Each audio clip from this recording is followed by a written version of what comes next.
still in the middle of getting in, Yeah. and next thing we're being roasted. So it was like I was like, I had to remind myself That is comedy. That is comedy. So you gotta fight. Exactly.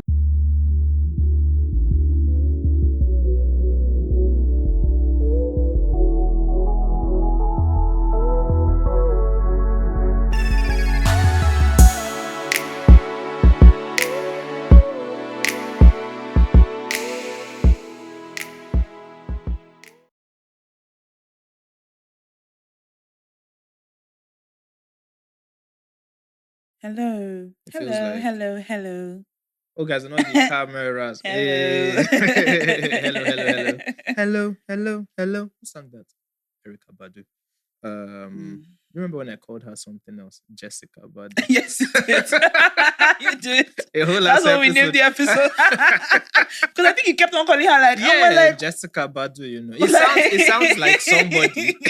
It sounds does like sound like somebody that you will somebody. see. Yeah, so somebody famous in the Wikipedia exactly. page and Somebody everything. famous could be Jessica Badu. It could be her granddaughter. This in is a her couple years. granddaughter. Who knows? Anyways, sorry, I was just checking something on my phone. Anyways, good to be back. How you guys doing? Hi. Isaac here. Dolly here. Episode 247, I believe, Mhm. of the Road to 30 podcast. Yes, so. I had an interesting week. Mhm. I want to start by saying, so I went to a comedy club. Oh. Yeah, Who was I comedying? actually had to write it down. It's in VI, the one they host at Johnny Rockets. Okay. So Yeah. was it like you planned to go to the comedy club? Yeah. So Alex and I were looking for where to go with management. You as well. guys have such And it a was- bond. It's So sweet. backstory as to how we got there. Okay. We realized that if you don't make effort to have fun, It's true. your You life will is just not. going to be boring, right? It's So we true. were like, what can we actually do It's differently? true. Mhm. And so we found the comedy club, and then I went. It was just three of you went. yeah, diversity. The guy who DJ'd at our live show. Yes. Yeah, so he DJs there. So I asked him. and He's all that such a stuff. great DJ. He is. He is so I amazing. think. Yeah. So shout out to him. Mm-hmm. Trying to get him to do our next show. But it's Please, not I know streaming. that. I know. It's Say not his streaming. price. It's not Yes, this price is not this price. That's exactly what he said. I was like, bro, give me LBS alumni discount. He said, hello, what? That's He said, it. bro. That one expires after 1 year. Bro, I was so upset. But yeah, so I went there Mm-hmm. and we were talking, right? So before we got in, we're like, okay, how much will we hear that will be like, we're not staying? Because you have to buy food and all that stuff. So we all agreed that 10K each, which is 30K. Not bad. Okay. Solid, right? So we're still in Did you the guys middle get a platter and stuff? That would have been Wait now. okay. So Sorry. We're still in Give the me the middle of getting in, Yeah. and next thing we're being roasted. So it was like I was like, I had to remind myself That is comedy. That is comedy. So you got fight. Exactly, because I was there, like I was walking in, trying Yes. to find a spot, and they're like, see these people that are just coming, because I was wearing white, Manuel was wearing white, Mhm. Alex was wearing black, and they're like, I see them, they look like keyboard, white, black, white. And I'm there like, okay. They're like, I don't. Like, Bro, I'm like, I've me that not they're even talking sat to. down. Then the guy looks at me and he's like, what's your name? I'm like, Isaac. Said, no wonder they wear glasses, your eyes sick. I'm like, can we not? Exactly.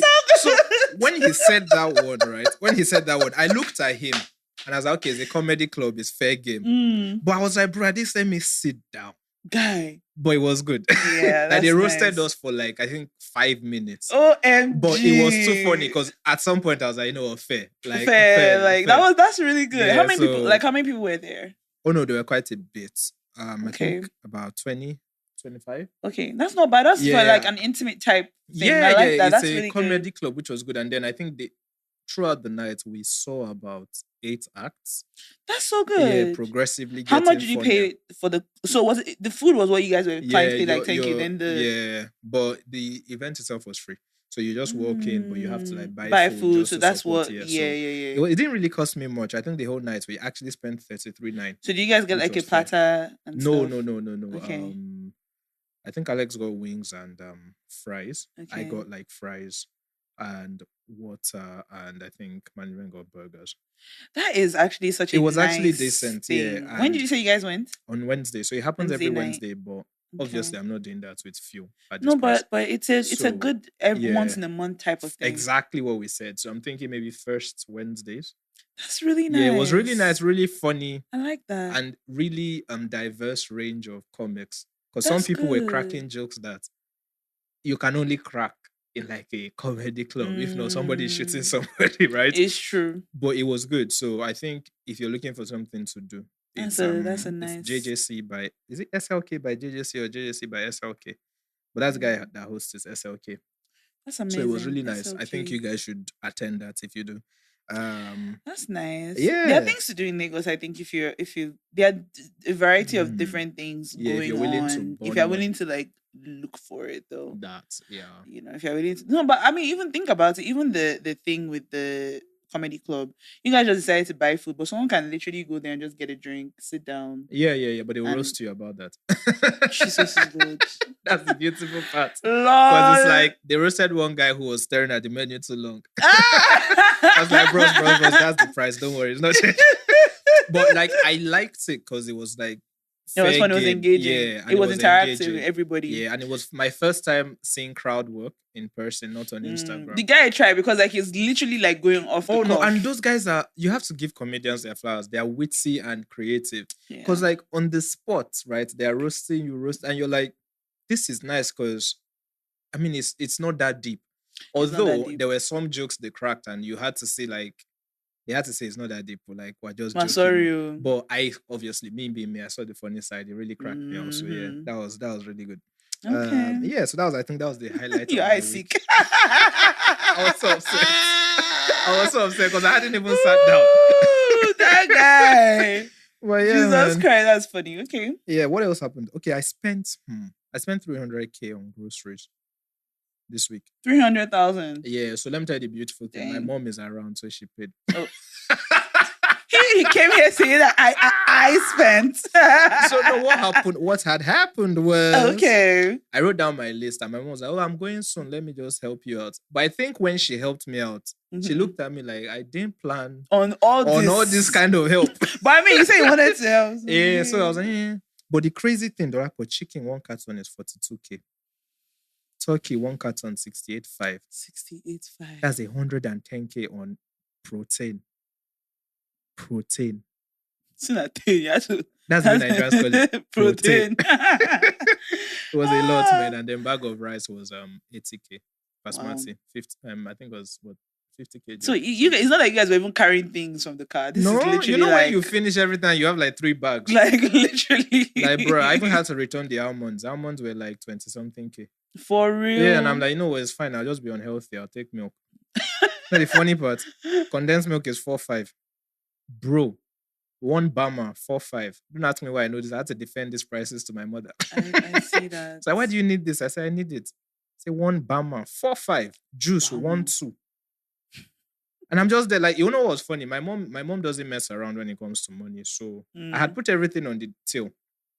And as the cashier was like scanning, I was defending it. It was now very funny because people behind me, like, she's like, "What do you need this from?" I'm like, it's juice, please. Scan. it's like, oh, crate of egg. Is it not only you at home? Please. Scan the egg, 6K. She looked at me, she was like, "Do you really need?" I said, I beg. Like, we've already put it here.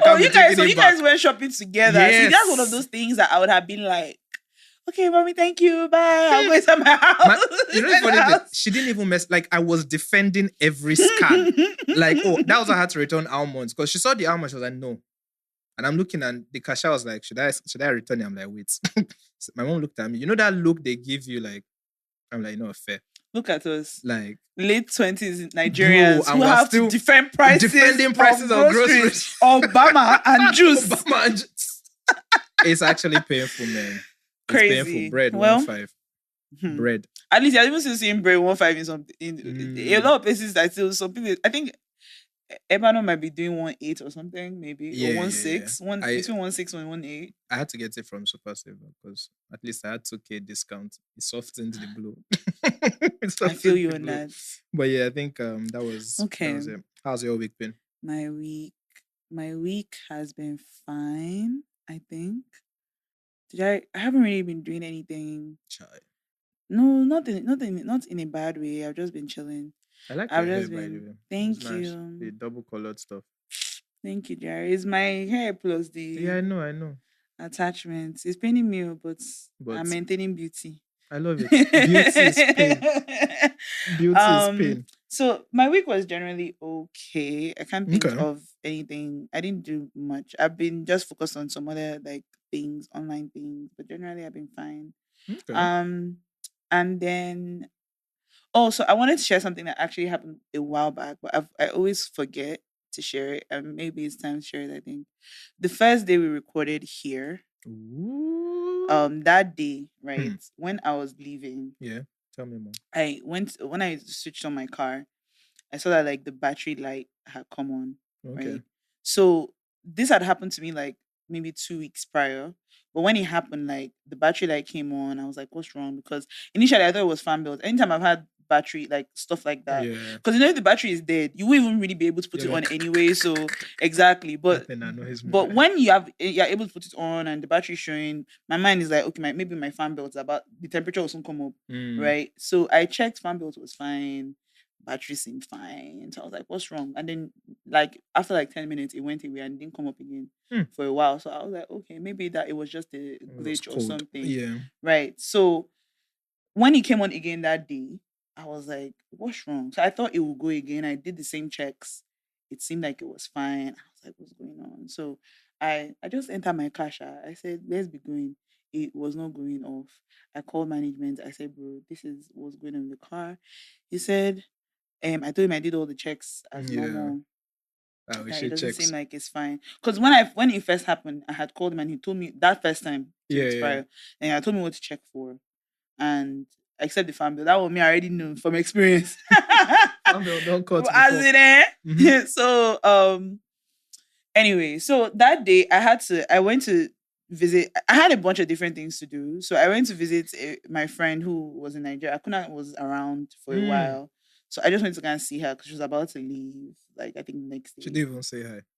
Yeah, sorry. I went to go and visit her, just see how she was. So when I got there, okay, it was fine. I had to now drop off some things as well. Battery was fine. Now I'm now driving towards like mainland. I'm going, and as I'm going from VI, my so I think I just noticed that like my steering is feeling heavy. Like I feel like it's feeling heavy. So at this point, I'm getting like a little concerned, but like I don't know if it's anything to worry about. Yeah. As I get towards like, is it the Falomore Bridge? I think it's like getting like heavy. Like yes. It's getting like heavy. Like I can't even like it's spiritual. So I call management. He's like, he's like, okay, just be moving, Sha. Let's just be moving. So I'm going, and my car is like now like slowing. Yeah. It will like it's almost like jerking. So sometimes it will move a bit quicker, then sometimes it will move a bit. So I was able to do this all the way until I reached around Osborne area. That's not far, but continue. Yeah, not far, but yeah. So, but mind you, the battery has been like having issues during the day. So I get towards Osborne. Eventually, at some point, the car is like really, really slowing down. The steering is really, really stiff. Like in fact, it gets crazy because all my lights now start to go. I said, Jesus Christ. So I'm only able to get towards, there's one spot right opposite, like literally, if you're on that Osborne Road, you will see the mosque, Dolphin Mosque. Yeah. So literally, like directly opposite the mosque on the other side, that is where I just was able to, and that was it. Like, it was kind of late. It was like not super late, but like 7. It was dark. I was freaked out because I've never actually had my car break down like that. Stop. That's scary. I've never. You're a black woman. I mean, I just feel like that. It makes every situation. I say you're a woman, eh? No, you're a black woman. It makes every situation. I mean, well, yes, I'm a black woman. So I'm a little nervous because it's late. If it was not as late, I won't have been as freaked out. But it was just a little scary. I didn't know what to do. I called management. I was like, what should I do? I was already calling himself as the lights were already flickering. And I said, what should I do? Like, he was like, okay, if I could, I said I can't even take the car anywhere. Like the car is done. Like so, we're trying to figure out what to do, how we could move the car. And then now I have a friend who lives in like Dolphin. And so he was just, even though I knew that he probably won't be back from work yet, but it was just the most reasonable. So I was just like, okay, we just agreed, okay, let me call him. So I called him. Initially, I didn't pick. I called like 3 times. He eventually picked up. And I told him that, bro, I'm stuck here. Like, I really need, like, what can we do? Because what I had thought of, when I realized that the car was slowing down, like that, I felt so stupid because I felt like I could have just quickly entered into Dolphin side and let it just park there. Maybe I'll park around, but it didn't occur to me on time. So I was not thinking that maybe we could just figure out a way to tow it there. Do you understand? Just so that then we can figure out mechanic. I've never had my car towed before. Me neither. Me neither. So it was like, so he was like, okay, he wasn't around, of course. So he said he will call somebody for me. So he called out another friend of his who I met at his brother's wedding like 4 years ago. Okay. Right. In fact, so he told me that he will call me. So he was even calling me. And I realized I haven't had his number saved on my phone. So, he was very sweet. He even came with police escort safe. Oh, shit. I'm telling you. And meanwhile, before he came, I'm in the car. I'm like, just like, if you see what I'm praying, I'm like, God, I beg. Because did you think you were going to get robbed? I was scared of many things. First of all, I've had like a robbery thing, robbery thing happen. Like, so there was that. And then I was not also just thinking, I'm a woman, I'm a babe. I'm just here. Like, I'm literally like in such a vulnerable situation. I was afraid of being kidnapped. Like, they won't kidnap you in Osborne now. It wasn't like Osborne. I know, but that it's that road now. Yeah, but like where I had parked, like there's like it's almost like a little under. No, I know what you're talking quickly about. Just before you know it, you don't even see you. You don't know the kind of things that can happen. No. But I was a bit nervous, so I was just praying. I was just praying to God that God, I beg, please just protect me, please keep me. I'll be calling. His name is CJ, and I was say his name, but his name is CJ. I was calling him, CJ, please, where are you? He said, "Don't worry, I'm coming. I'm almost there." So he came with an escort. Can I have his number? Just he got the escort. He had parked. Okay, just in case. You don't know the day my car will break down. I don't even think it was like he was able to figure out like because it was coming from Ikoyi or so he saw. Okay. But he just said, okay, don't worry. He parked at one point and told me that I'm bringing police escort, so that's why I was like, okay. So after like maybe about 30 minutes or so, he eventually came. Then meanwhile, some guys were approaching me. I locked myself in the car. Some guys were approaching me, windows up. Of course, so you're sweating. They will come. I'd rather sweat. They will come say, let us take your car to Sura. Let's carry you to Sura. You cannot stay here. Go to Sura with who? Do I know you? Do I know where you're taking me to in Sura? Fair. Like, so I didn't even know if they were trying to be nice. Maybe they were trying to be nice. I don't know. I wouldn't risk it. Exactly. So that's why I'm like, don't worry. Somebody's. No, yeah. So anyway, he came, he helped me. He did some 102s. I don't know what he did, but he did something where I don't know if he maybe changed the battery or something so that we could quickly move the car as quick as possible. So as slow as we were able to, we got it to somewhere in Ikoisha. And then, I left it with him, the car with him. I took an Uber and then he got by the next day, he already told me that don't worry. He already knew what the problem was. My man already told me it was like the alternator was not charging my battery. Oh, I had that once, yeah. Yeah, so he was like, they will fix it the next day. Before 12, him and my friend Abiola, like, it's good to have good friends because Abiola they both took care of the situation for me. In fact, CG even brought the car back to me. When did they fill your tank?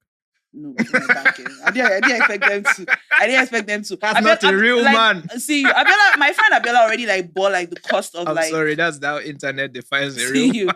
My friend bought the cost of the majority of fair, which was so sweet and very kind. But so where I'm coming to with this is so anytime I pass that place, I just started. So we're talking about you read in the Bible about, let's say, a person who had an experience somewhere and then they named the place, right? So it was just so I had this weird thought. I was like, okay, I'm going to call that place the Lord protects. So God protected me. So that's what I was calling it. Hold on, I'll tell you something wild. So I was calling that the Lord protects. I was like, let me not just call it that. Let me find the Yoruba name of this. So I Googled it because I don't know Yoruba like that. So I Googled it and guess what the name is? What? Oluwa Sijibomi. Oh my God. What's the name of the person that can come and help me? CJ. CJ.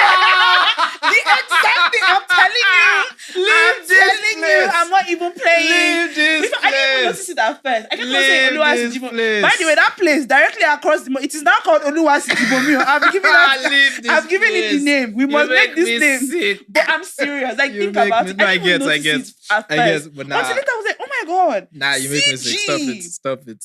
No, You know, and exact spelling. you should get- It's not even a joke. You should get what's it called? This thing, spray paint. Yes, I've been thinking about it. Like, how do I Vandalize change the for a name reason. of this place? Like, maybe Vandalize as for I Jesus. pass, I'll quickly do O, then I'll go. I'll come back, put L. Until before you know it, everybody will start calling that place. Actually, I it's know a thing. Oluwasi Jibomi. Oh. Is it? Nah, you make me sick. Not the CJ. Like that's a good callback. I like that. I mean, but it's the truth. I'm telling you, that's exactly. I like that. His name is not CJ. Oh. Yeah, no, it's That is the name. I don't know if that's his full name, but that CG is there. That's fair. That's fair. That's a good one. That's a good one. I like that. But yes, I wanted to share that's that for a good, while. that's But good. yeah, I want to say something. Yesterday was I don't know when you guys will be listening to this, but yesterday was National Boyfriends Day and it was quiet. oh yeah. So Case in since I point. was quiet. Case in point, that's all I'm going to say. And Did you before wish your somebody, girlfriend happy National Girlfriends Day or National Girlfriends Day? of course, Yeah, that's so sweet. you people take those things seriously. When is Father's Day? Third Sunday of every June. You are different. It's because we're See? here. Most people can't answer that. Eh, But it's just before somebody comes and says, "Oh, but you men should celebrate each other." Shut up. That's not the point. I know, I The understand. point of is, course. it was So very boyfriends quiet. are not when you not celebrate when you celebrated. I was, So as long as but I had you to were remind them celebrating. that I'm somebody's boyfriend, and that was the problem. Because before Girlfriend's Day, I already But you know, know. I don't even know when Girlfriend's Day is. I know, but when it's almost there, we all know. That's my point. To be very honest, I didn't know it was National Girlfriend's Day until the day itself. When everybody was like, "Oh, National Girl," I was like, "Oh." But that's the thing. Everybody was Okay. like, Eh? everybody was like National Girlfriends Day. This one, people didn't even know. How did I know it was National Boyfriend's Day? Okay, management told me. You see, we have to go the Right. extra mile to remind people. That's just my point. He was not Women, saying that you people do don't better. treat. And I said that all the food I just gave you this Oh, one. wow. No, not all day. Oh, today. If you know how much. Not much work I've done. If you know, and You I will say, take okay, it. it's true. Don't be like, Yeah, and but I I say, mean, hey, you you see. What was yesterday's self? Just so people remember, the 3rd of October. Okay, That's National Boyfriends I Day. think Do I had better. to now go and Google when National no, Girlfriend's was it Day second- was as well. I second think of it's 1st October? of August or I something. let me Google it real quick.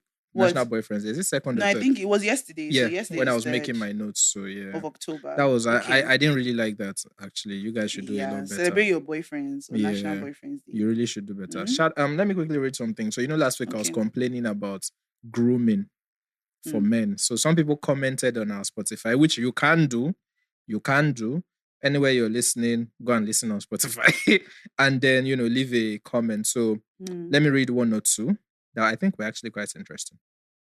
And it says, I'm very serious. Okay, go on. Anyway, tips for grooming men and women. Trim with hair trimmer, in bracket mini clipper. Trim, not shave, except for experts. Okay. Always apply aftershave to avoid bumps, itching, ingrown hair. Fun fact, for the first time in my life, I bought aftershave this month. I didn't buy it. They gave it to me. Where? It came in a set of body wash that I bought. Okay. Normally, I throw everything except the body Are wash you away. joking? I kid you not. Because it just stays in my it stays in my cabinet for That's not why for your long. eye is sick. I know. Now continue. Touché. But for the first time, I paid attention to it and they wrote, aftershave on it. And I was like, okay, interesting. So now it's there. Have I used it? No. And then, what was the other one? They mentioned, this was from John. John said, check out Teaching Men Fashion on YouTube. He's one of the commenters. Oh, okay. Yeah. He said, it's not somebody I know personally. I don't know. The Baptist. Hey. Anyway, he said, hello, Isaac. Check out Teaching Men Fashion on YouTube. Oh, okay. Was this from our From last week when I was complaining? Amazing. Okay. The guy talks about male grooming a lot. He has a lot of videos for guys. So I thought, Okay, that's good. That's good. What's the name of the channel? Teaching Men Fashion. Okay. Yeah, so I think you can check that out. Okay. It turns out that was actually a valuable conversation to have because people were actually talking about, especially the fact that for guys, nobody taught us the first time. It was just, it was just touch and go kind of thing. So that's good. Yeah. And then I saw an article that said that modern men, let me read it verbatim. It was hilarious because we have a problem on our hands nobody is talking about. And it has to do with fertility. So it was talking, you know how they said you can't find somebody who there's no plastic in his body anymore? Yeah, like scientists were trying to do a test to find out the effects of microplastics on humans, and they couldn't find a sample size of human beings that didn't have that didn't have any microplastics. plastic. Bro, so it led me down So I a have rabbit plastic hole. in me. Oh yeah, you do. All of us do. It Wow. led me down a rabbit hole. The article said, modern life is making men infertile. A man today has about half the sperm his grandfather did. Dang. Half. That's just what 2 generations, and we're already Dang. down half, bro. And then it says sperm concentration in Western countries was down 99 million per milliliter to 47 million per milliliter. That's just 2 generations. It's a huge millions. Half. So imagine what my grandkids will be at. Is it because of the plastic? I don't know. Well, it was plastics that this one I didn't go that far into. I wonder what is. But the top 3 things, the top 3 things they mentioned were diet, exercise, and raise. We don't be eating good food anymore. We be eating lots of GMOs. We also don't exercise as much. But then the raise part, I didn't really get into. But I think it has a lot to do with this kind of stuff, lights, gamma, and all that kind of stuff. Okay. It's something I'll look into. But I just thought like that particular takeaway was interesting because, bro, start guiding your sperm. When I did fertility test to check my stuff, people were laughing. But I was ahead of the curve. Active swimmers. I still have active swimmers. You can go back and listen to that episode. I think I should do another one though. It's been a couple years. But yeah, I just thought you guys should know that.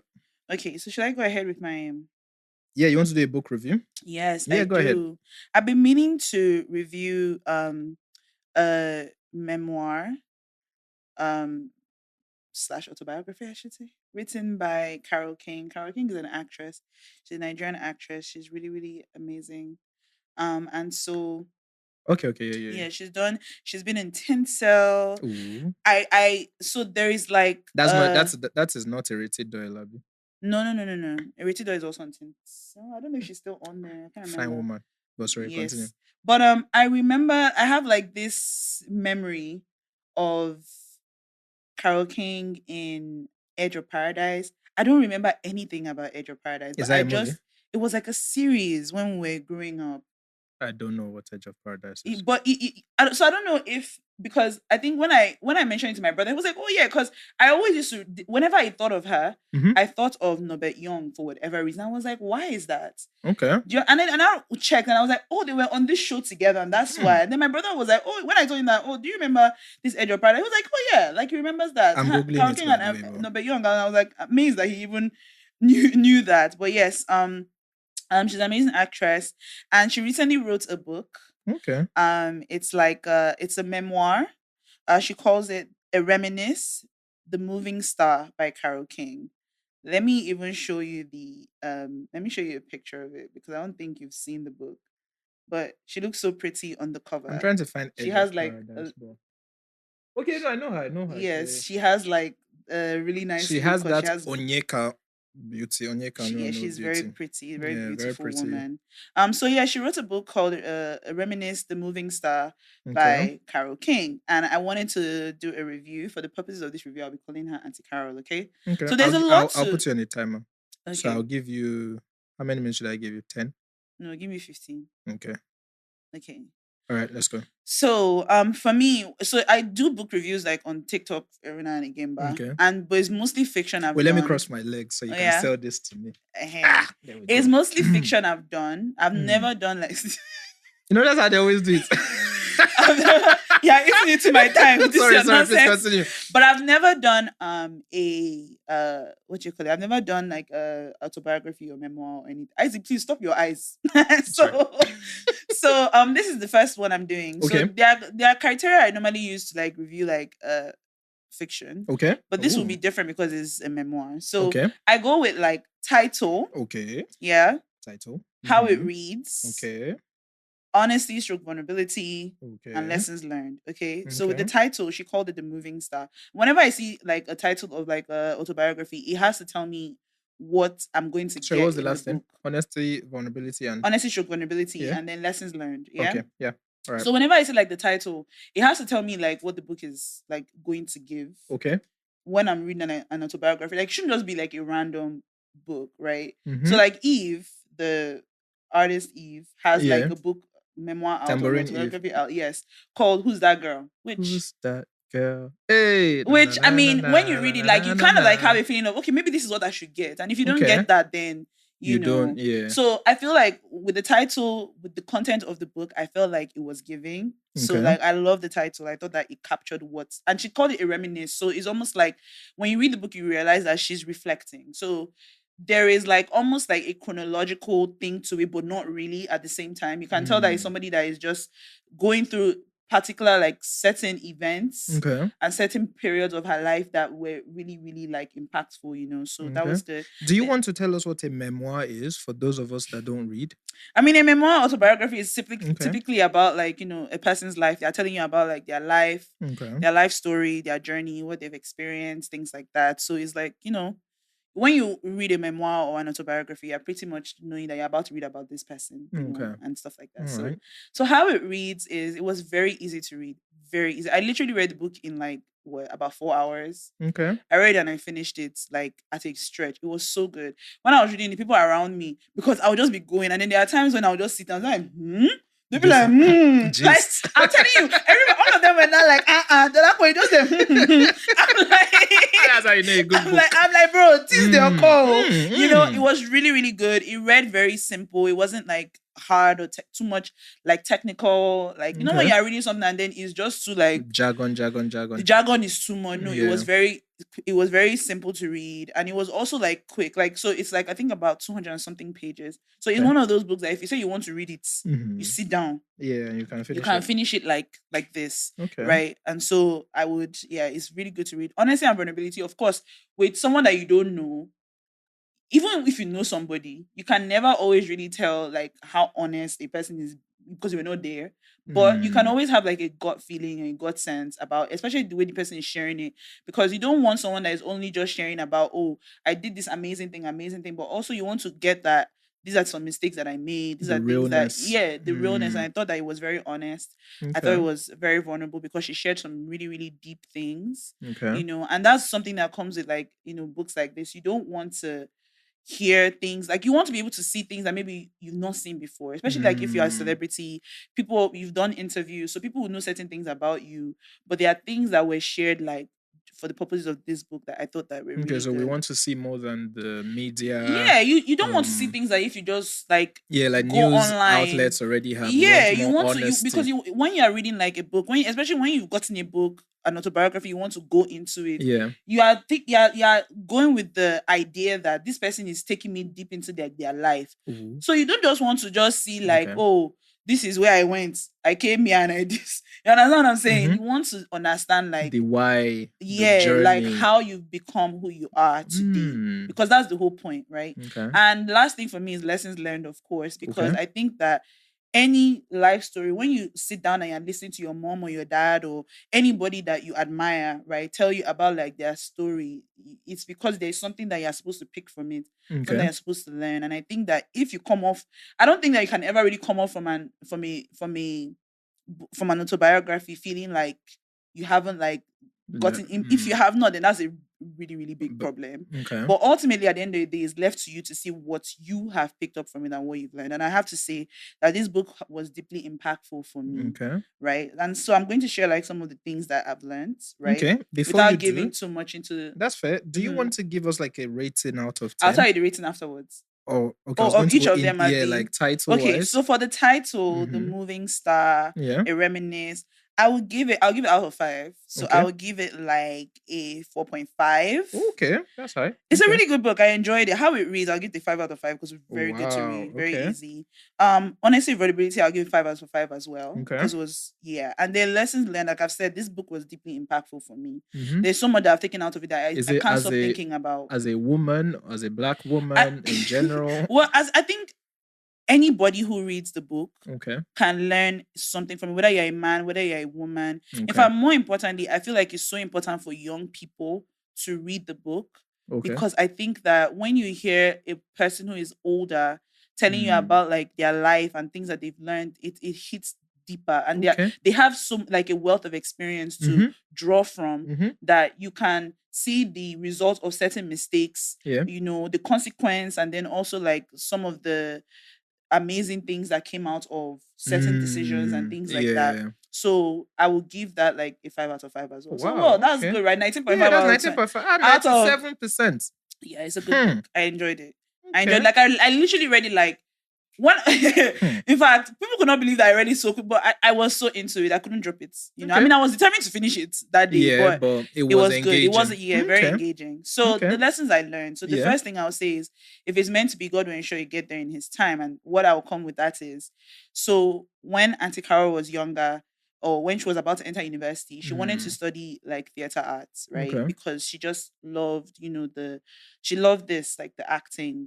But when she told her father that she wanted to study theater arts, he was livid. Like, he was so mad at her. Now, she had painted this picture for us to show us that her and her dad had a very close relationship. They had a very, very close bond. So for him to have vexed the way he did, like, he was really upset. Like, what do you mean?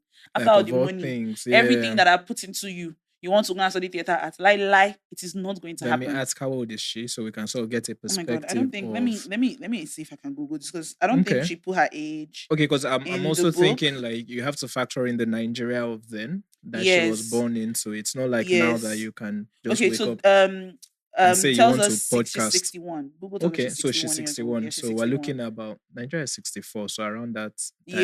Yes. In fact, and you can tell because she talks a lot about that time and how things were, and how like one could move easily, like you could leave your house, nobody will even, like, you won't even be scared of like being kidnapped or being hurt in a sense, because things were just so, before the country became a fool at 40. I guess you can say that. I guess you can say that. Literally right. The good old literally days. the good old days, Okay, yes. okay. So he was upset, he didn't want her to do it, and so she ended up applying for something else.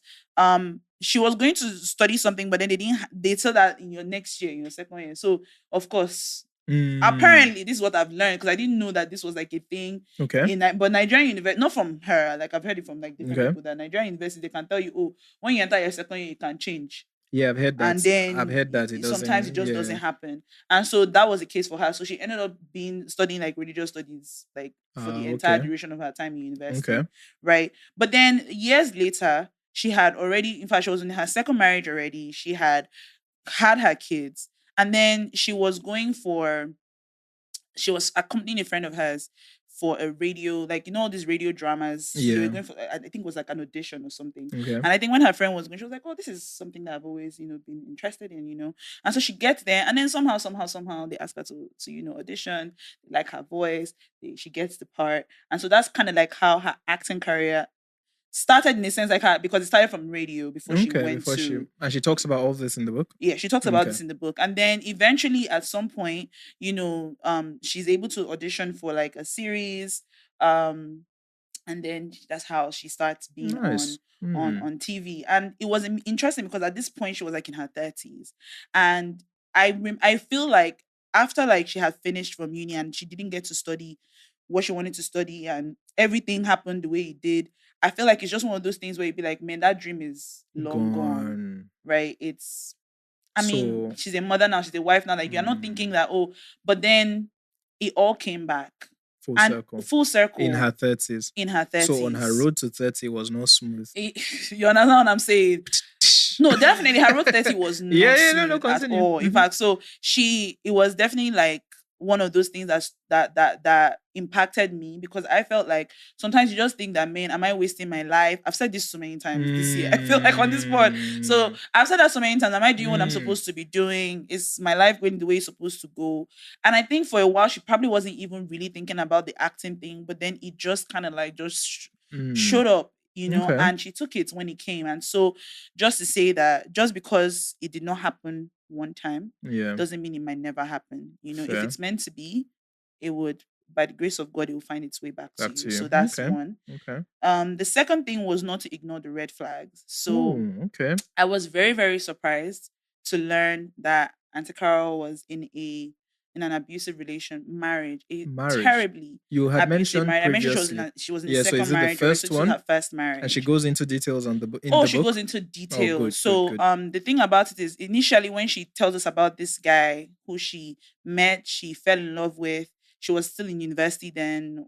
She fell in love with him, and you don't get the thing that he's abusive because she doesn't say it yet. You understand? So you think, and he's like a rich kid, because at one point she was living in the north. Okay. And she ran away.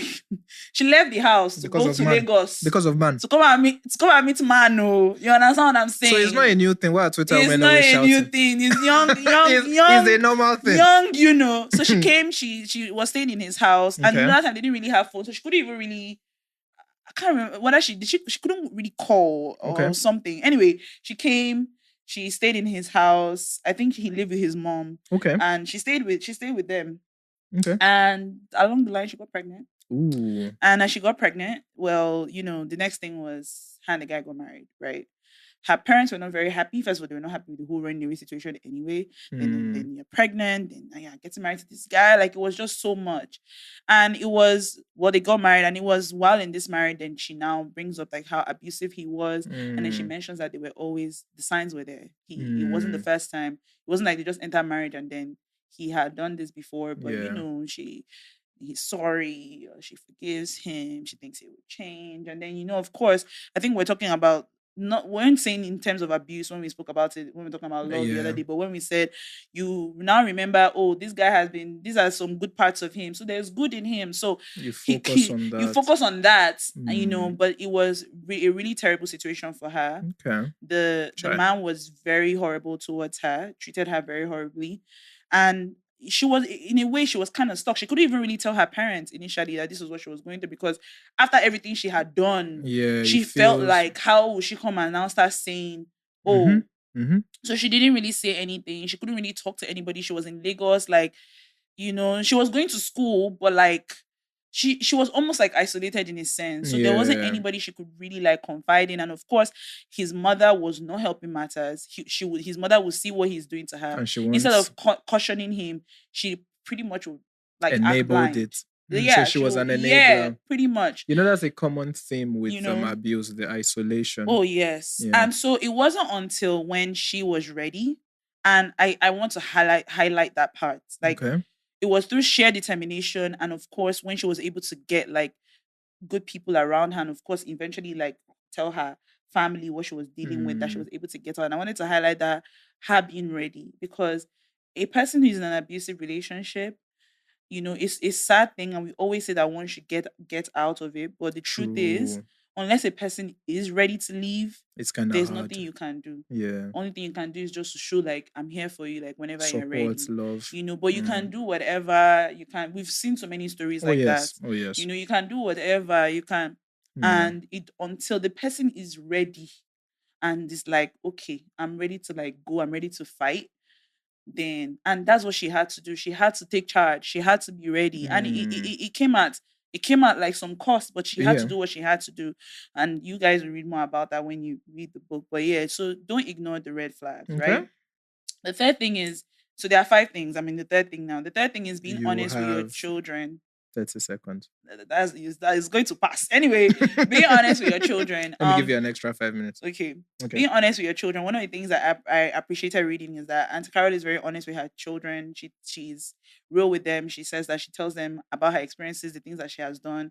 She feels the need to be honest with her kids, because she just feels like, you know, it's so that they can learn. You know, there are things that they might want to do. They might not realize that, oh, your parents used to do that thing too. So like, hey, know that I've been here to, like, I get it, like I understand, you know, a way to like walk with them through it. The honesty between parents and kids, it humanizes the relationship. Does. Oh my God, it does. Because I feel like it wasn't until like I was older that I maybe started to give my mother a certain level of grace for her being a human being.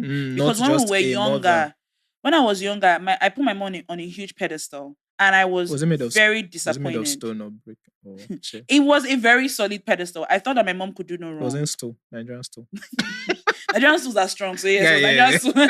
So I thought that she could do no wrong. Yeah. Like I didn't like, and when I now realized that my mom is not perfect, it was a huge blow, because I felt like This you know, woman. this perfection This thing. embodiment. I've now been feeling like I needed to be, and you are not. Oh, okay. Yeah. It's not until later I now started saying that, okay, like, you know, my mom, she's had a whole life before me, like she's had her own experiences, like blah blah blah. So I give her grace, you know. So very important being honest with your kids. I recently saw my dad's secondary school and primary school group chat on his WhatsApp. And I was like, damn, you had a life? Damn, nigga. I thought you were just working. So where children be thinking that it's just them. It's all about no, nigga. Like I'm there and it's like, you know, seeing all these old men with DPs. It's like, whoa. Oh my goodness. The fourth thing is be wise. So remember when we spoke a while back, where I shared this scripture that says, "Be wise as serpents and innocent as doves." Yes. So this was a huge part of like this book, because one of the things that Auntie Carol highlighted was how you can be good to people, and a person can do you wicked back. True. And you will not understand why. Because you've been so good to this person, you've treated them kindly, you've offered them, you know, like you've offered them lodging, you've offered them like everything you can, and they are just wicked to That's you. me and Nigeria.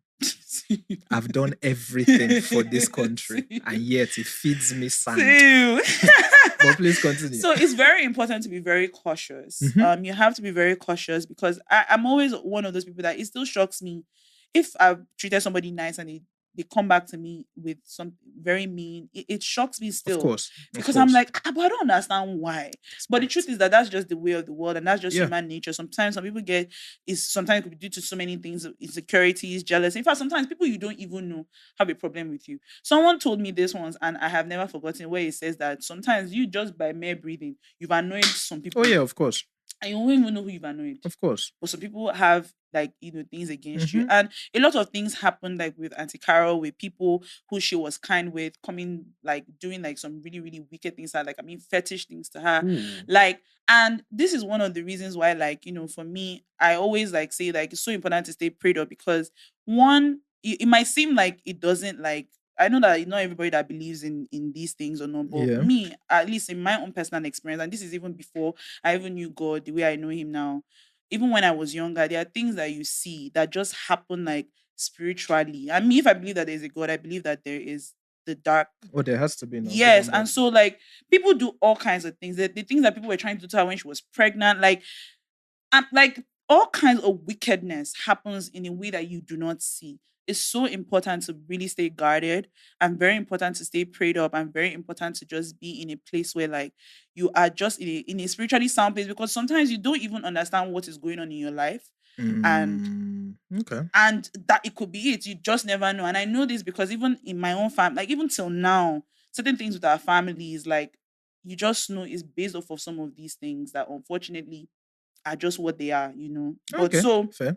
Stay prayed up. And of course, at the end of the day, and what I took from the book, because Auntie Carol is very vocal about her relationship with God. I mean, she said that it wasn't always like that. I think it was really from when she was pregnant, and it was going like the fetish things were really, really happening. It made her to, like, be like, man, like, I have to, because I think she said her mom was always like, but she had to, like, she had to guard really up. like she, like, now you have to, like, you know, so she and so the whole book really tells, to me, I always feel like I believe that God tells his story through us. That's what I believe. So our lives and things that we've experienced is his story. And I feel like her story is his story. Like, everything that she's experienced, everything that she has to gone make it through. A word. His story is her story. But I'm serious. But everything that she has experienced, I'm at the end, I'm rounding up.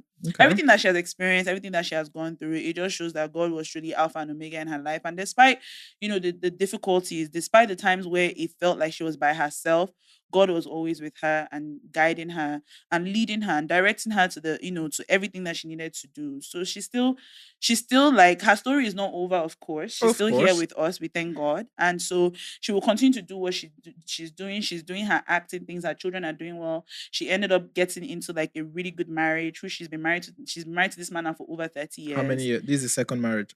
Yes, they've been married for over 30 years. That's nice. And, you know, again, it keeps on going. And I know that God will continue to show out in her life. But her story was very, very impactful to me. I really, really enjoyed it. In fact, I'm looking, hopefully we'll get her on the pod soon. Oh, okay. But I think that a lot of people should get it, buy it. You can go on her Instagram. This is my part. What?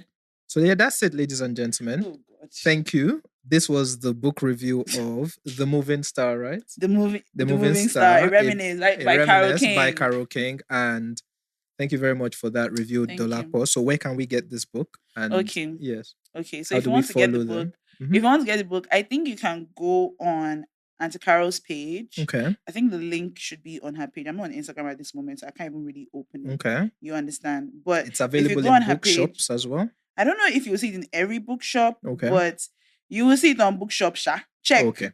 Just Google the you know what I'm saying? Yeah. Google the name of the book, A Reminisce, The Moving Star by Carol King. And you should see it. Thank you very much for that. Thank you, Aunt Carol, for the book, and thank you guys. I hope you actually guys did enjoy that. Yeah, and you've rated this book 98%. But I read it was 97. You said 97.5. So we'll give it 98. If I read it and I have a contrary opinion, I'll be back here to let you know. No problem. I probably will. Just to spite you. But yeah, but it's really, really good. Like I said, it was very easy to. It's a very easy book to read. You won't find yourself like getting. Yeah, like, I think it's an amazing story. It's amazing all the things that can happen in your life. Oh yes, right? yes. You know, I've been thinking lately about how you have if you're lucky, you have 8 different 10-year blocks in your life. Do you know how crazy that is? 0 to 10, 10 to 11 to 20, 21 to 30. Like someone told me that she's so happy she's getting old recently. And I was like, aren't you all happy for the gift of getting older? Guess who says that a lot? But yeah, you know, it's as you get older, you start to appreciate that perspective. Yes. But yeah, it's a good book. Thank you. I actually enjoyed that review. Thank you, Isaac. I want to quickly say my AP. If you're a Man U fan, you know what we're going through. What are you guys going through? A lot. A lot. Like to the point that yesterday while watching the match, I was so stressed people were talking to me and they just had to leave. They were like, yeah, I can see this guy is not in a good mood. And I don't like that. But my AP this weekend, it's always too early to quit. Okay? It's always too early to quit. It's always too early to Because some people are already writing us off. But it's always too early to quit. And I want you guys to apply this to your lives as well. It's always too early to quit. You see, when things are looking very bad, still go. That's when there's a greater chance they come back. Yeah. You know, it's always darkest before dawn and all those things. So right now, in the Man U case, we're going through a lot, but don't worry. I'm actually quite worried. I won't lie to you. But don't worry, we'll be back. And, you know, just apply that to your life as well. It's always too early to quit. All right. Just when you think it's bad, it's not. Keep going. Okay, so we have like 2 messages that we want to read. Okay. So this is from a woman who says, hi. So the headline is glued to a crybaby. Now, wow. So it I'm goes, interested now. Hi, Dolly. Hi, Dolly and Kanye. I have people really be calling you Kanye. That's so it's funny. My name. That's your last. It's from your last name. Focus on the branding. Hi, Dolly and Kanye. I have a serious issue. Okay. I'm writing to you because I got fairly good advice from you the last time. And I believe you guys are still the same yesterday, today, and maybe not forever. Maybe not. Hopefully not. Hopefully not, though. Hopefully not. My man is a crybaby. Oh, God. He is a software programmer, and I think that's what even makes it worse. He cries over not getting a code, unresolved work issue, getting bad reviews, and a number of things a random person should overlook. I wish I was making this up, but you know how people say they cry at every minor frustration? Yeah, that's what I'm talking about. I consider myself a wicked babe. I have gone through certain things in life, from loss to failure to betrayal. So maybe that's why I think this way. But I just think as a man in your 30s, you shouldn't be behaving this way. I'm supposed to cry with you or rub your head and say sorry. Loki, I'm sometimes confused how to act. And sometimes this crying attitude absolutely disgusts me. Good thing is he ends up finding solution to whatever the situation was, but he must make sure he cries or at least whines, which is even more disgusting. I'm not saying men shouldn't be emotional. However, there's a thin line between this and immaturity. I really don't think I can manage this attitude and I'm considering leaving the relationship. However, I know fully well that beside the crying, this is the best relationship I've ever had.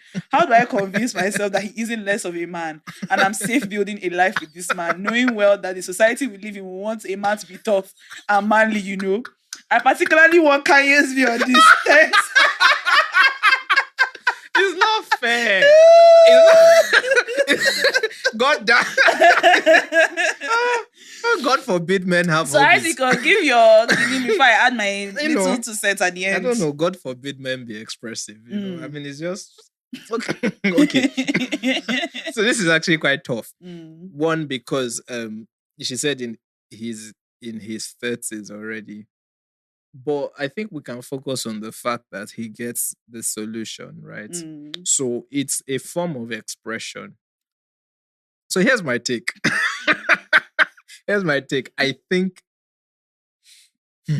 okay, I get the part of how it can be off-putting, right? Because, you know, you're sort of expected at a level to have it all together. But it's quite dicey, mainly because of the age range. Because it's like, yes, be expressive about your emotional side. Yes, create a safe enough space for him to be able to cry. But it seems like it's a continuous thing for her. And I'm guessing from what I can hear, it's not particularly the crying, but the frequency. Yeah, the crying, the whining, and the frequency. Like the frequency of it. Like if you cry once a month over something, it's fine. But like every time you're stressed, you're crying. I get it can be a lot. I had a guy that was always crying, so annoyed me also. But I think you can talk to him about it. Make him see that it's not particularly the tears, right? That you've given him a safe enough space to be expressive. I'm happy that he can be expressive. No, it's the frequency of the tears. Okay. That's what I'm trying to get at. When he wants to cry. No. Okay, no, go on. You can cry.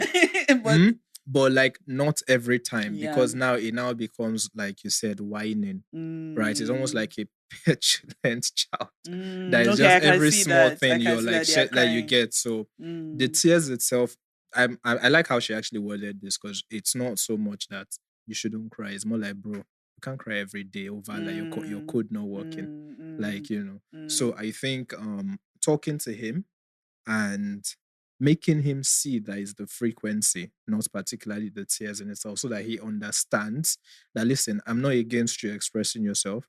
I just think that you should be able to, I don't like the phrase man up, I don't like it, but you should be able to, you know, control, I'm not using it. You should be able to control yourself and your emotions and hold it and regulate yourself better, so you're not just lashing out continuously when you're stressed a little bit.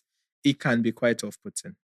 Okay. Thinking about it. So my advice to her is that have that conversation, but focus on the fact that it's the frequency. Like men, you have to massage our egos. But if you come and tell me I'm always crying, I'll start crying. And then we'll start fighting. Yes. Because it's like, can't you just, you know, so make him see that there's a safe enough space, but it's more about, you can't do this every time. Like, it's not every small thing that should be getting to you this like way. This. Right? Let's even, if you were to replace the tears with maybe smoking or maybe screaming or lashing out, you see that that's actually the issue. It's like, it's okay to be angry or it's okay to feel this way, but not immediately everything happens. Next thing, we're crying. Next thing, we're crying. So it's about regulating yourself. And also, again, the age range matters.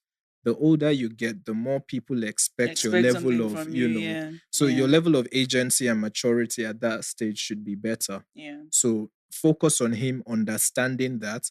You might have to, no, you will have to massage his ego when you're talking about that. It's very important because if you've created a safe enough space for him to cry, let him now see that crying is not the issue here, bro. You just can't be crying all the time. Yeah. But apart from that, shout out to you. Shout out to him. The way she wrote it was so funny.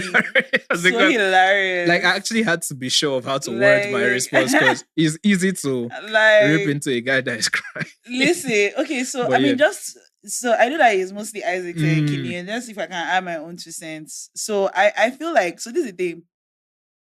You know, we always want men to be emotional and expressive. But, you know, I've noticed that, like, you know, it's true. Sometimes it's like society, and not just women. I think society in general cannot handle a man that cries a lot.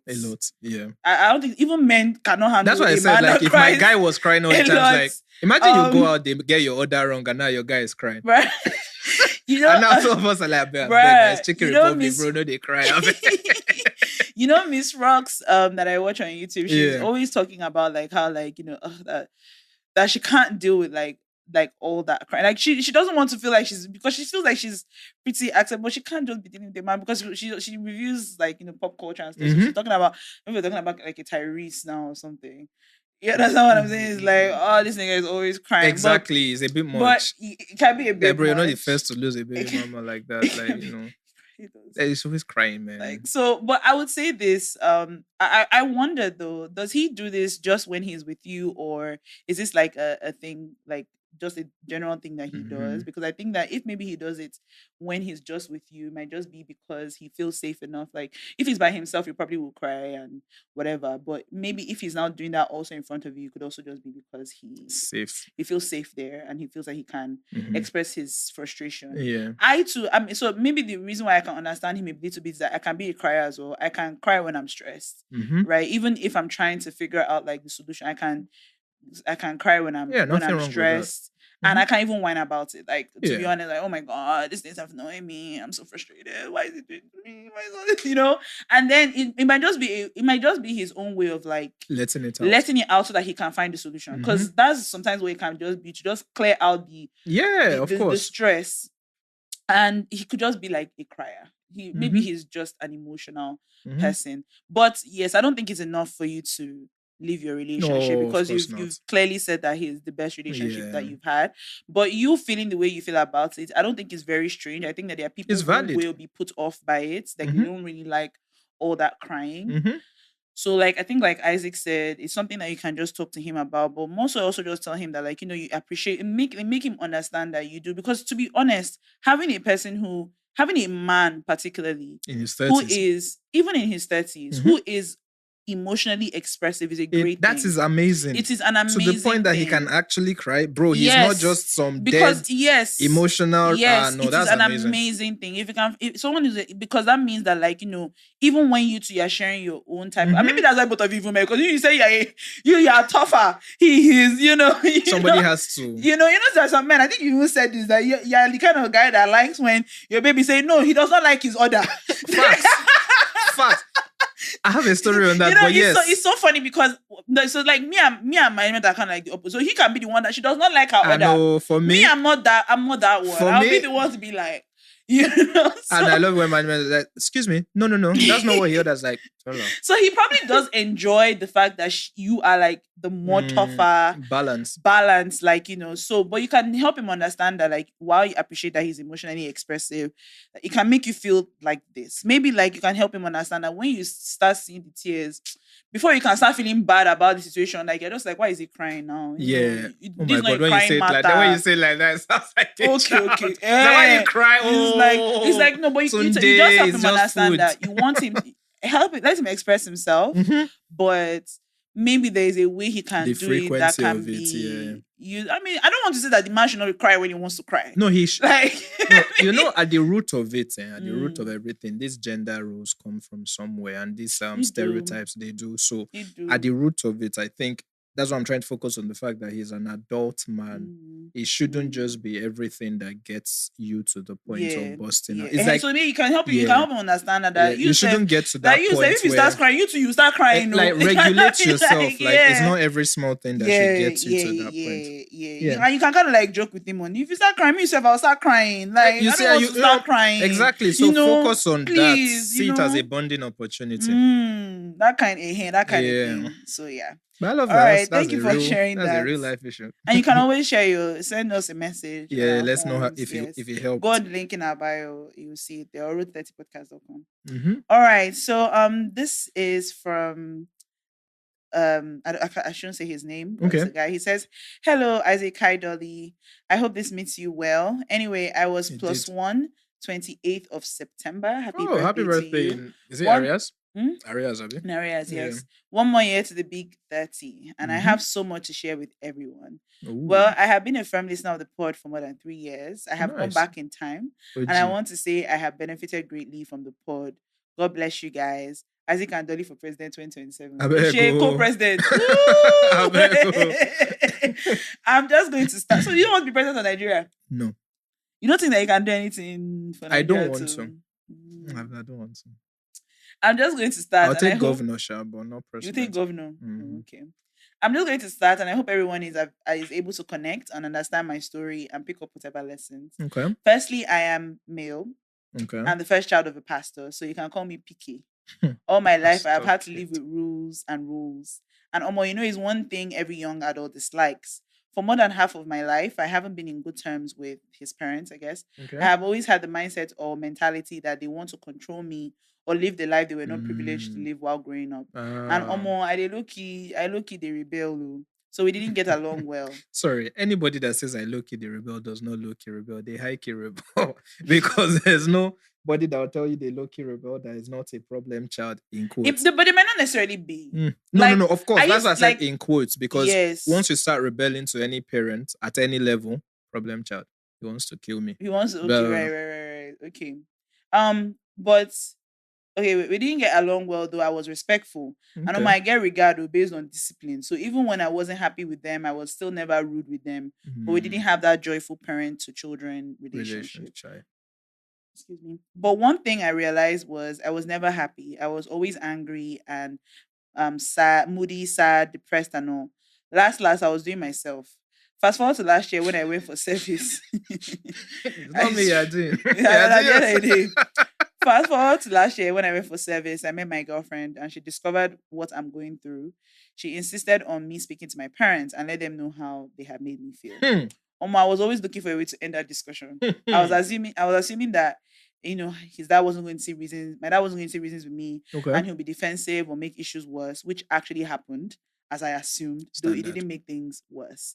Another lesson I have learned is, as growing adults, we need to man up and face our fears. Don't always assume the outcome. Earlier this year, things went really worse between us. My dad made me return home after my service against my will.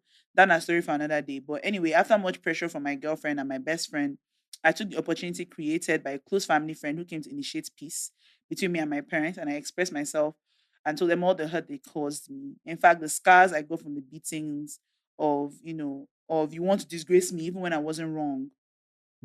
It was a really heated conversation, really, really heated. On my shed tears, but I never stopped expressing how they made me feel. But trust the typical African parents to flip things over and become defensive. But it didn't stop me from expressing everything I had in me. After that conversation, I felt so light. I was free. Then I realized that when we talk about how people hurt us to them, it doesn't necessarily mean that they will accept their fault, but rather either they accept or not, we're doing it to free ourselves. Yeah, we spoke in other about that. words, yes. In other words, we get healed from speaking irrespective of the outcome most times. I am glad I am free. My relationship with my parents has improved drastically for the best. Okay. I can laugh with them, share jokes with them. I realized I was suffering myself when I could just voice out how they made me feel and let them know my stand on things. Mind you, my parents later apologized, even though I think it was just for formality, but it doesn't matter. I am free. Secondly, I have learned we should learn to relax and not overstress things. But let me stop here. I don't to type. I hope I was straightforward enough in my story and we're able to learn something. I think that was a really good. Yeah. I can relate to a lot of what he said. Not the PK stuff. Yeah. I can relate to that. I know you can relate to that. But although my mom was always very she was very church going when we were young. So I low-key was living with a pastor. Pastor in quotes. A dickness. So I understand the low-key rebellion. I remember when I was in fact it was when I entered uni or A levels, 16, 17, between 16 to maybe 19, 20. I was very my parents. I used to low-key rebel as well. And when I say low-key rebel, it's I just would not really be they'll be having conversations with me. I'm not really into it. I wasn't really calling them as much. Over it. I was very over it. So they'll tell me to do something, I will do it. But like what he said, you still show respect. But I was really over it. I was over it. I was over them. I was just tired of them generally. And it wasn't until later that, there have been points of us going into getting into heated conversations. My mom doesn't really apologize, although she has apologized for one major thing, and she gave that apology maybe a few years ago, But generally African parents, they don't really apologize. They get defensive. I think they think that you are attacking their parenting. You're telling them that they did something wrong. Like, and then all they think about is, oh, but I did this for my child. So what do you mean? Like, how am I this when I've been taking care of you? I mean, I think that's what gets into their mind. Like, it Yeah, feels it's like you are defensive. calling them a bad parent. Yeah. That's the way they take it, I And they think. take pride in parenting. Yes. The title of Yes. parenting. So if your parents apologize to you, I honestly believe that they meant it. Like, it might have been for Yes. maybe, Yes. Yes. of course, Yes. I don't know them. I don't know you. So maybe Yeah. you're right in I that was it was going to say formality. that. However, I feel like a lot of African parents typically, especially if they apologize later, it feels like maybe They've they dipped thought it about it and then they're like, you know what, and they were like, yeah, like, genuinely, I'm sorry. yeah, and clearly they are changing their ways Yeah. because not only are you now free to also just be, Yeah, which yeah. is great. I love that you said that because what I he want said to. was that, Mhm. it's not even whether the apology was for real or not, it doesn't matter to him because he's free. That's what he said. And I Yeah, love that I want to because even add to that particularly mm, because like the fact that it's now off your chest is very important. Like it reminds me of when I also had to come out to my parents about my religious stance and all that mhm, stuff. Similar to this guy, coming from a pastor's like home, it was not easy. But like I don't know if I've said this before, mm, but that was when my parents started to maybe they were older. I recently found out that my mom is now let me not talk about that. okay. But yeah, it's maybe because they were older, but they took it like, sort of gracefully. There were still like, goosebumps and like friction initially, but I mentioned on here as well, but it got easier as time went on. And recently, maybe because of my therapy, I've been like things I bring up and I talk to them about that, hurts me or I feel a certain way or felt a certain way. I find that now they are genuinely like sober and they do genuinely apologize. Sometimes not Mm, immediately. Sometimes we have arguments. mm, But one thing my parents made me realize is that we should I mean like my siblings and I, mm, but just for the sake of this conversation, I think younger people we need to give them grace and genuinely give them benefit of doubt when they do. Because my parents were trying to explain to me one time that we need to understand the kind of upbringing they had, that sometimes when they do come to apologize, it's not been easy for them to take, mhm, but we should give them the benefit of doubt that they actually are coming from a real place. mhm, My mom was trying to explain to me one time, like, listen, if I said sorry to you, don't bring up the fact that I could be saying sorry just to end this conversation. Trust me a little bit to to know know that I that actually I mean it actually when I mean it. say I'm sorry. Yeah. Yes, I So agree. I think that's something That's that yeah. it's very important. Another Yeah. thing I do want to say though is whatever he went through, this is slightly lighter. He must have been mad for somebody to have to come in to be like this Initiate thing, peace. initiate peace. So that is Yeah. insane level of, Yeah. but that's good. It's Yeah, good it's that good. It's you've good that you have crossed it. people and it's good to even have people that Mm-hmm. actually want to try and help, bridge Yeah, the gap. But I love what he said about grace and what he also said about, giving grace because and maybe it's just in getting older and having more understanding. Because yeah, a lot of times when we're younger, when I was in my early 20s, these are just one of those things that and you guys can probably know from old episodes, yeah. are just things that like I didn't used to like want to understand. But the truth of the matter is that when you want to critique a person, you have to take a lot of things and a lot of factors like into consideration. Oh, of course, In the same way you would want a person to do for you. I of think that we course. treat people in ways that we would not want to be treated. We do Oh, it of all course, the time. of course. You know, and We do. if you tell some people that oh maybe one should show grace, don't get me wrong, parents are human beings and they do horrible things sometimes and yes they should be called out for it, don't get me wrong. I'm not saying that nobody should know what they should be called out for that. I'm just Mm-hmm. saying that in giving that this general conversation that we talk about in giving grace to parents is such an important one.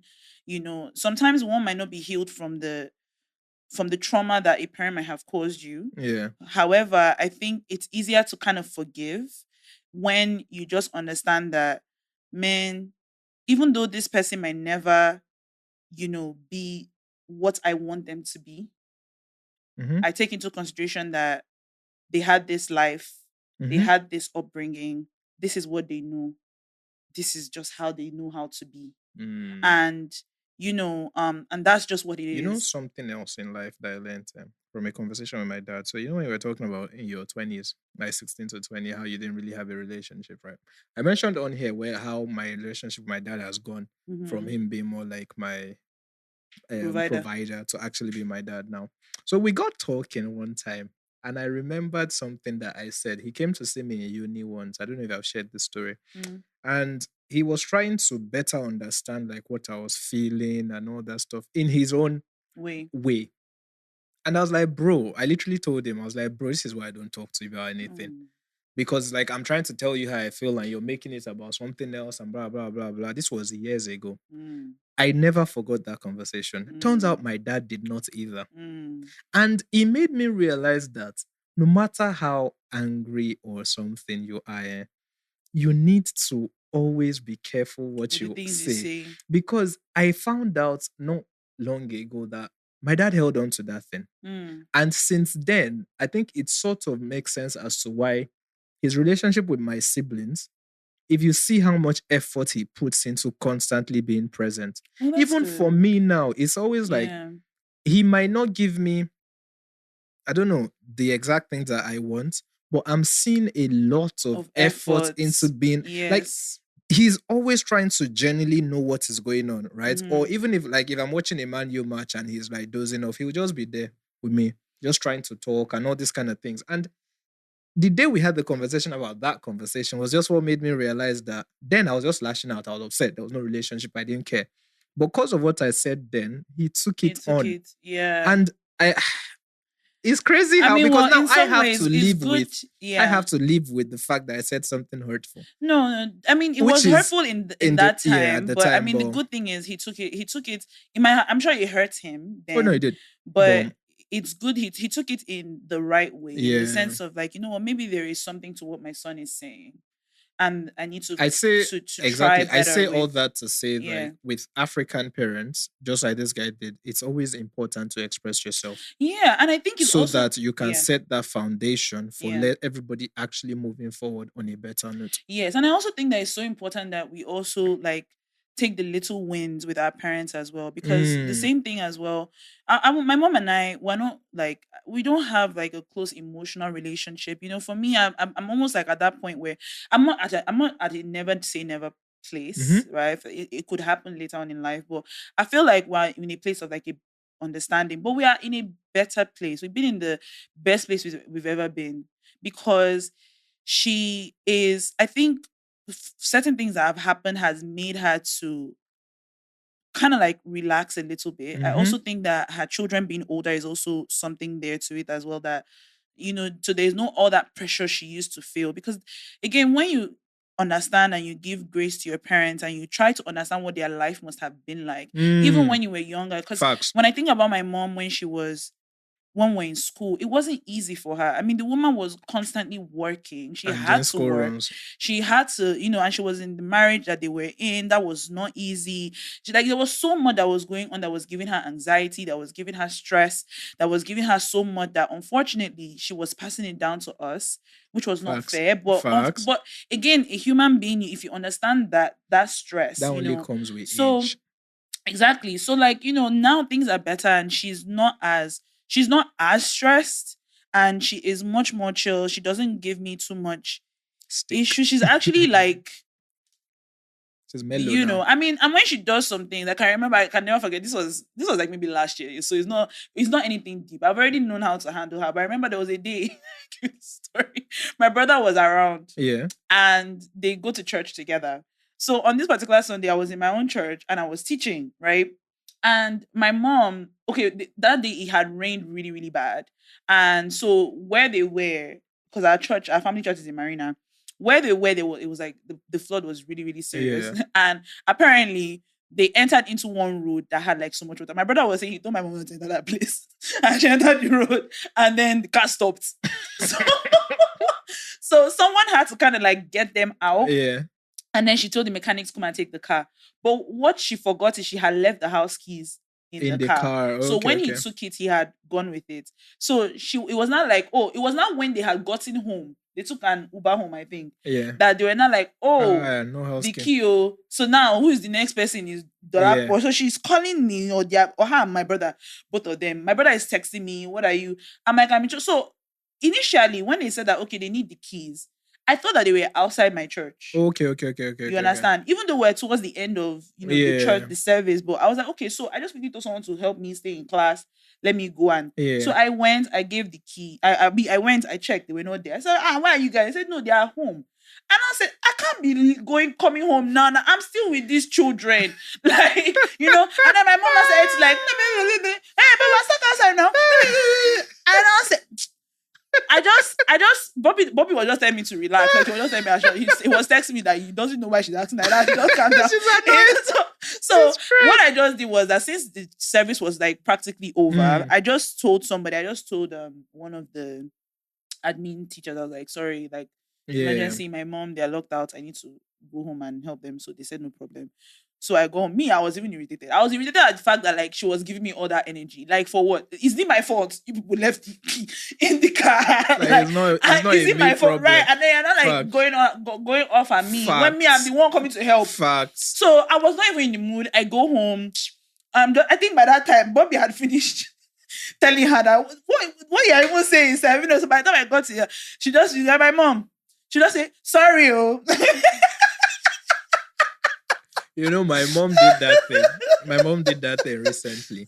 She was stressed about something. I knew she was stressed. Right. And I was in my office doing some work. And next thing, she just calls me to the kitchen. It's like, oh, why is this place dirty? I'm like, first of all, I know that someone stressed it before, so don't transfer. She's like, no, you've come again.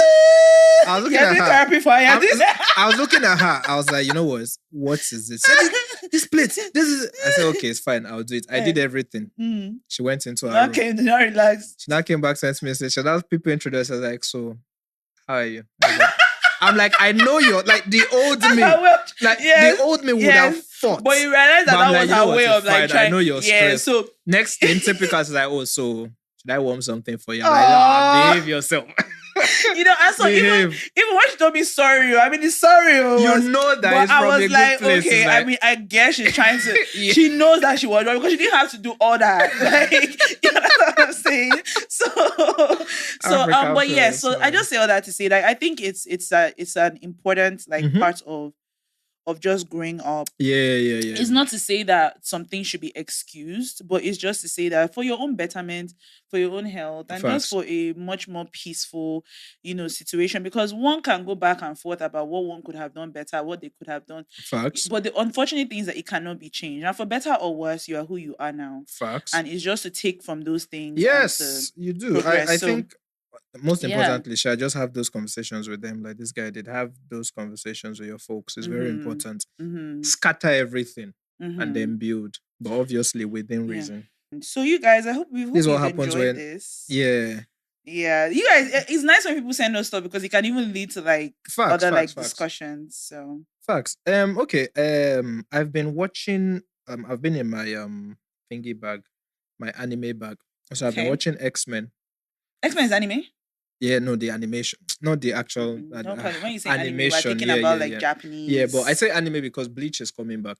1,000 Year Blood, where it starts again soon. Is Bleach anime? Yeah, it is. Okay, don't call X-Men anime. No, okay, my animation bag. Yes, sorry. Yes. I went back to 1986, literally. Not X-Men 1987 that just came out. Literally the first X-Men we watched on Fox growing up. The one we used to wake up on Saturday morning. I did used to wake up to watch X-Men, don't worry. You did? But what made you want to go and watch? Is it because Bleach was coming back that made you feel like... What made me want to go back was because I've gotten into this space now where before I watch anything, I want to understand the story. Partly because I find that these days we're saturated with so much crap that between two seasons of a show, you've forgotten everything, right? So now before I watch anything, I go back. Yeah, because there are also like references and stuff. And then also because I finished the DC universe, I said it. So I spent 11 years watching that, right? Wow.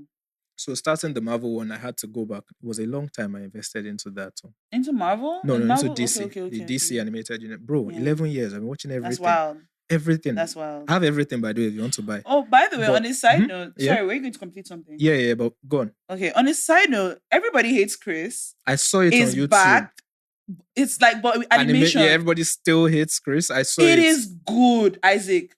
Oh my goodness. You know how everybody hates Chris ended, like with Chris like taking his GED and then they were waiting to see what he got, but we never saw what his result was. it kind of picks up from there. Voiced by the same people? So the mom and dad is them. The same, okay. Chris is not, but it's fine. Like, it's fine. Okay. It's like someone said it that this is a sequel done right. This is how you do a sequel right. And they did it so good because they pick up from the regular, the live action. So what we saw. Yeah. And then it's like, it goes I hate to feel it, but see, this is how it goes. In the beginning, right? So they're like, we're waiting. And then it's like, you failed. Okay, and it's like, you failed. Nigga, boy, I'm going to slap you to an animation. And then that's where it goes into that makes sense. But you see, it is really, really good. Case in point, watch it, before I watch that, I'll have to go back and watch Everybody Hates Chris. But yeah, so that's how I ended up in 1986. She 1986. How is it over there in that time? Things were... So I tried to convince Alex to watch it and I was like, no chance. The animation is not great. But one thing I did see is that voice acting then was so much good. Better, yeah. Because you had to convey proper emotions in like relatively bad animation. But it was really good and it's quite engaging and it's only 20 minutes an episode. Okay. So it was beautiful. Yeah. So I'm currently on season 2 of the X-Men. It's so funny because watching it back, they've messed up the movies. Like they've actually messed up.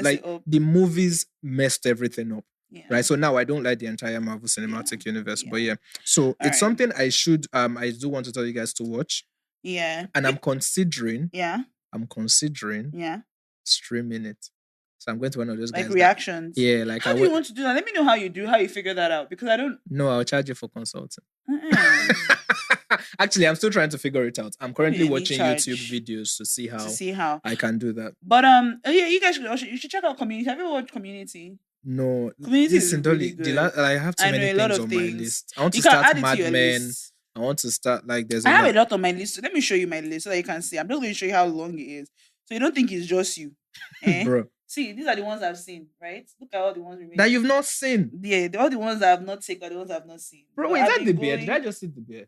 Yes, the bear is there too. You should watch that. That's very good. He's on the list. No, put it on top. Put it on top. Nah, so the way I'm doing is I have to follow it the way it was coming. I feel you. If not, yeah, I have to. I feel but you. I've been watching Community, and Community is so good. It's the sitcom, it's an old, you've mentioned. It's so good. Like I used to hear people talk about it so much, and I'm like, what is it about? But it's really, really good. The acting is so good. The comedy is premium. It's elite comedy. I love it. Fair. And Daniel, is it Daniel Glover? Daniel Glover? What Childish Gambino's? It's Donald. Because I know there's a Danny Glover. So have you ever seen Donald and Childish in the same room? Anyway. Donald Glover is hilarious. He's in peak form. Community. So how long is an episode? Like it's a sitcom, so 20 minutes. No space. It's 20 minutes. No space. Yeah. And I've spoken about the mentalist, but you guys check out Community, yeah? Okay, that's good. Yeah, my songs for this week. Music has been very good this year, I have to say. So all those people who prematurely said music was trash this year should, zip it. Music has been very, very good this year. Okay. Although my song recommendations today are from the early 2000s, right? Okay. The first one is by Rooftop MCs. So at this comedy club we went to, they played it and I was like, oh, this is a jam. Do you remember? Ori me Lagi Mommy. Hey. So that so Lagi Mo by Rooftop MCs. And the other one is Critical by Ike Chukwu and the band. Situation critical. That's a jam. So yeah, those two. Yeah, go on. Okay, you? Mine is Outside by Childish Gambino. Ooh. Then For the Night. Okay, it's not Outside by Buju. Huh? It's not Outside by Buju. Sorry. No. Then For the Night by Chloe and Lado. Did you see the thing they were saying about Chloe and how it's possible that Beyonce bought her to shelve her career because she was jealous? I know people have been saying that. I mean, I don't know. I don't know how all these things work. With what is going on now with the Diddler, I believe. I mean, anything is possible. That's why people always say that it's not good for artists to be signed to artists because they are focused on their. But it might not. But that's not her whole. Look, I'm not the biggest Beyonce anything, so this is not even a defense of her. But it's not her full. I think Beyonce's Parkwood is her management. It's Chloe's management. I know. We can always. But the thing about Chloe as well is, even though her music is, she works very hard and she is very beautiful and she sings really good. Yeah. I think the music is just not hitting. I think the way they brought her out You know, I've always said much. that. You know, we said there's a misalignment between her brand and this music. I feel like people are more inclined. Like, I'm more inclined to listen to Halle because Halle there's an alignment has, of the brand. It has eased me into exactly. it. Chloe was too much. It was like wham bam sex. And also exactly, like, it was too much. And the sex was too much. I wish I could reference the exact episode we spoke about this. Yes, but yeah, we have spoken about this. Yeah. So yeah, it was too much. Okay, and the last one is On Me by Chris Brown. On Me by Chris Brown. Yes. Okay, fair enough. So I think that we've come to the end of this episode. Yes. Tickets are out on the 1st of November. I've still not set that up, but yeah. I'm thinking we should send a link to our listeners so they can just buy quietly. And then we just call it a day. So yeah, tickets are out for our show in December. It's going to be on They're the not 1st. Out, but they'll be tickets out. will be out on the 1st of November. 1st, yes. And is there any other notes I wanted to give you guys? Please subscribe to the YouTube channel. That's very important so that we can keep doing what we're doing here. Like and share on Spotify and everywhere you listen. You can always drop a comment on Spotify as well. That means a lot to us. Follow us, Isaac and Dolly, everywhere, and the pod as well. Yes. And for next year, please put it in your calendars. National Boyfriend's Day is a real thing. Gift your men.